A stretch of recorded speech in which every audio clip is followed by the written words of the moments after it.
در همون اولین بخش‌های این گفتگو شیطان به معاویه میگه تو منو چی پنداشتی؟ تو فکر کردی من دشمن خدام؟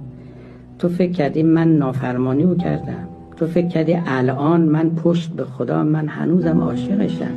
اولا من از روی عشق سجده نکردم، نه از رو نافرمانی. گفتم جز به خدا سجده نمی کنم ولو بنده مقرب خدا باشه. از روی غیرت بود، نه از روی نافرمانی. ثانیاً اصلا ماجرا این نبود که فکر میکنه، یه بازی بود خدا راه می‌انداخت، یه تئاتر بود. دقیقاً اون یکی بازی که بود من باختم، خویشتن را در بلا انداختم، در بلا هم میکشم لذات او، مات او یمات او یمات او. گر قضا افکند ما را در فراق، کی رود اون سوز و درد اشتیاق.